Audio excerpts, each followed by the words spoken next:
Pernikahan Sunan Kalijaga dengan Nyai Roro Kidul. Sunan Gunung Jati pun meminta Sunan Kalijaga untuk mendatangi Laut Selatan dan bertemu dengan Ratu Kidul, Nyai Roro Kidul. Tujuannya untuk meminjam senjata pusaka berupa tombak Kara Reksa sebab Sunan Gunung Jati tahu betul bahwa pusaka itulah yang mampu menumbangkan kesaktian Sang Prabu Siliwangi. Namun, ketika sampai di Laut Selatan dan bertemu dengan Nyai Roro Kidul, Sunan Kalijaga justru mendapat penolakan. Sang penguasa Laut Selatan itu tak percaya bahwa Sunan Kalijaga adalah utusan dari Sunan Gunung Jati. Dengan karomahnya, Sunan Kalijaga pun membawa Nyai Roro Kidul menghadap Sunan Gunung Jati untuk membuktikan kebenaran sesungguhnya. Wahai putri Prabu Siliwangi, hanya engkaulah yang mampu mengalahkan kesaktian ayahmu. Maka dengan segala hormat pinjamkanlah Kalijaga pusakamu yang bernama tombak Kara Reksa Pinta Sunan Gunung Jati. Sang penguasa Laut Selatan itu bersedia meminjamkan pusakanya, namun dengan satu syarat, ia meminta agar yang meminjam pusaka itu menikah dengannya.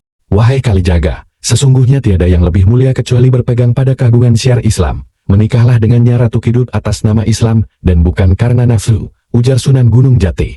Namun Nyi Roro Kidul justru tak setuju, karena dia tidak mau dinikahi oleh orang yang tidak mencintainya. Selain itu sang ratu juga masih mempertanyakan kesetiaan Sunan Kalijaga padanya. Nyi Roro Kidul pun menguji kesetiaan calon suaminya itu. Ia meminta Sunan Kalijaga untuk membawakannya tasbih kecubung wulung di Laut Merah. Tanpa membuang waktu dan dengan karomahnya, Sunan Kalijaga pun bertafakur dan meminta petunjuk kepada Allah SWT. Dirinya kemudian didatangi 3 sosok lelembut, yang salah satunya bernama Sang Hyang Sontong. Sesampainya di pinggir Laut Merah, mereka pun disambut pendamping Ratu Bilqis dari bangsa siluman.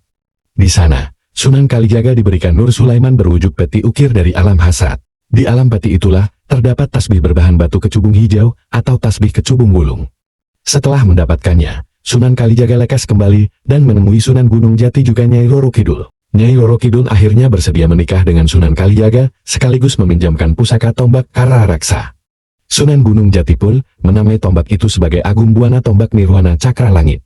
Tak butuh waktu lama, Sunan Kalijaga beserta rombongan langsung berangkat berperang melawan Prabu Siliwangi. Adapun Sunan Kalijaga akhirnya mampu menumbangkan kekuatan Prabu Siliwangi menggunakan tombak Cakra Langit tersebut.